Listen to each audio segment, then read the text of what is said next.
Shemot. A Parashá Shemot, a primeira do livro Shemot, Êxodo, descreve a escravidão dos judeus no Egito e os decretos severos do faraó contra eles. Trata também do nascimento de Moshe Rabbeinu, Moisés, nosso mestre, da revelação divina no meio de uma sarça ardente e da missão que Deus confia a Moshe, voltar ao Egito e ordenar ao faraó que liberte o povo judeu. Moshe cumpre a missão, mas o faraó decide aumentar a opressão dos judeus até que suas súplicas chegam aos céus. Então Deus avisa a Moshe: agora verás o que farei ao faraó. Todos são indispensáveis. Estes são os nomes dos filhos de Israel que vieram ao Egito. Esta semana se inicia a leitura do segundo livro da Torá, Sefer Shemot, o Êxodo.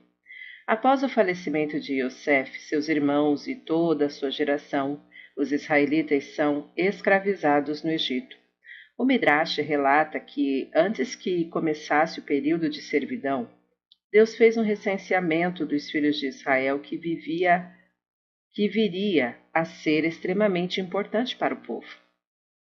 Naturalmente, a estadia prolongada no Egito poderia causar uma queda espiritual e a assimilação dos judeus que viveriam em meio a uma população majoritariamente não judaica.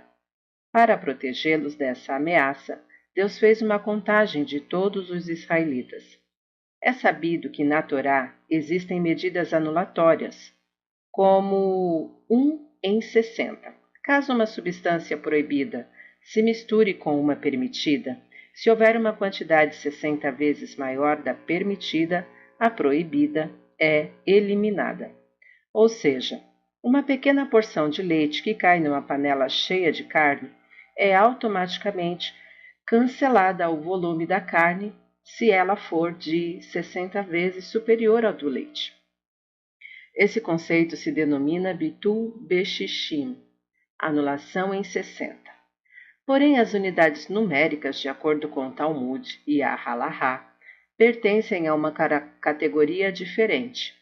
A lei determina que a venda de uma mercadoria realizada por quantidade não é passível de anulação, mantém-se sempre válida e não pode ser desconsiderada. Portanto, a comercialização de produtos por unidade, segundo a Halahá, confere-lhes maior relevância. Por exemplo, como os ovos são vendidos à dúzia ou por unidade, e não por quilo ou em caixas fechadas, se um ovo não kasher se mistura com 1000 ovos kasher, não podemos comer nenhum deles. Esse único ovo não kasher se anula e todos permanecem proibidos até que ele seja retirado. Consequentemente, associar os judeus a um número deu-lhes força para que não fossem anulados durante sua permanência no Egito. Com o recenseamento antes da escravidão, Deus atribuiu importância a cada um, sem exceção. Cada indivíduo adquiriu uma identidade própria que não poderia ser eliminada. Extraímos daí uma mensagem fundamental para os dias atuais. É possível que uma pessoa simples imagine que não é ninguém, não tem valor por não ser um grande sábio ou um líder. A esse respeito, a Torá nos ensina que Deus contou o povo, tornando cada um de nós importante em si mesmo, indispensável aos seus olhos. Mesmo uma pequena boa ação tem imenso mérito e poder. O dano causado pela maledicência. Moisés temeu e disse: agora certamente o caso foi conhecido.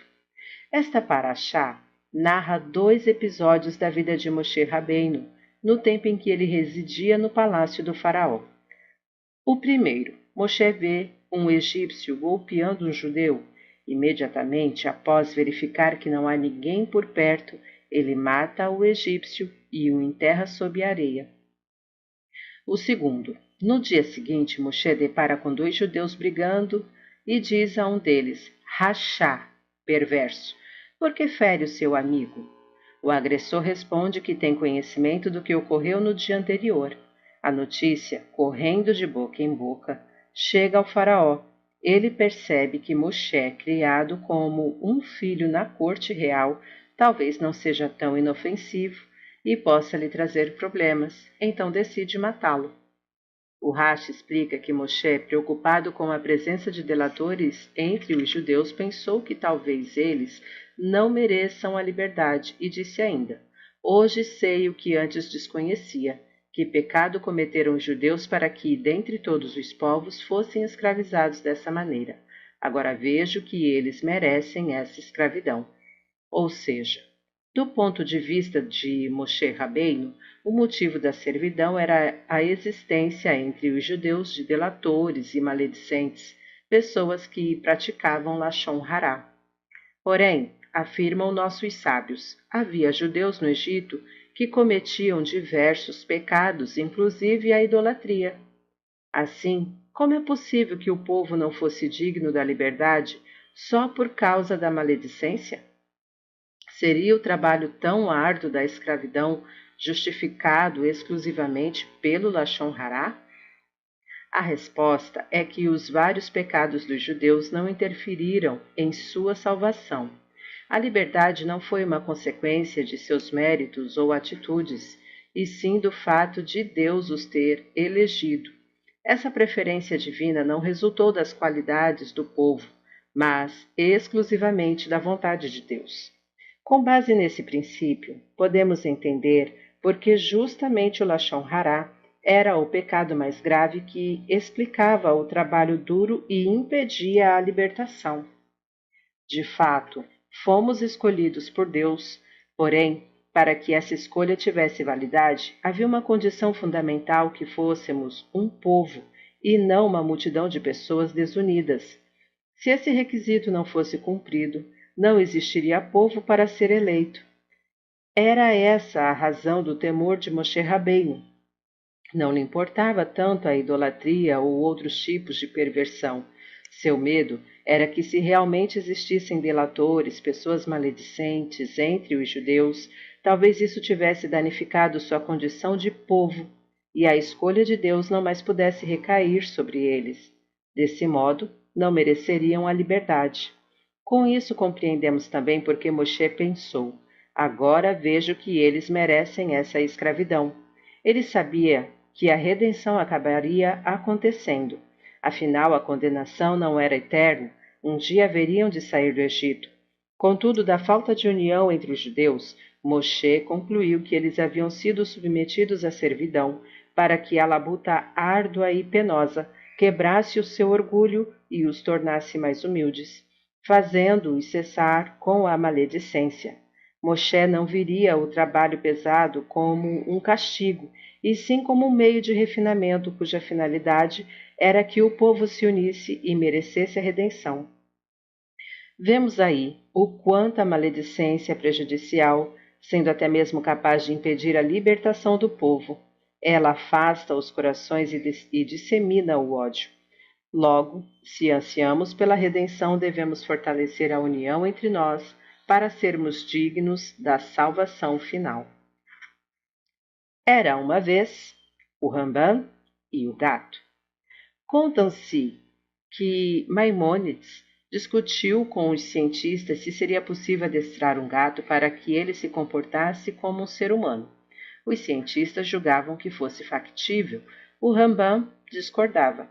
A fim de verificar quem tinha razão, combinaram que os cientistas treinariam o animal e estabeleceram um prazo para isso. No dia marcado, muita gente foi assistir ao espetáculo. O gato, bem educado, cheio de virtudes, exibiria suas qualidades humanas. O felino recepcionou cortesmente os espectadores, indicando-lhes o lugar em que deveriam sentar-se. Em seguida, foi à cozinha e trouxe garrafas de vinho para servir aos convidados. Assim, o gato de boas maneiras começou a circular pelo salão, carregando uma bandeja repleta de taças delicadas. No momento em que o felino se aproximava de uma mesa para oferecer a bebida aos convivas, o Rambam tirou um rato de uma caixinha e o soltou no salão. O gato avistou o rato, derrubou tudo que levava e pôs-se a perseguir a presa. Todos concordaram com o Rambam. Não se pode mudar a natureza do gato. Tá gostando do conteúdo do canal? Não se esqueça, curta, comenta, compartilha. Também se inscreva se ainda não é inscrito, ativa o sininho e fique por dentro de todas as novidades do canal. Shalom a todos!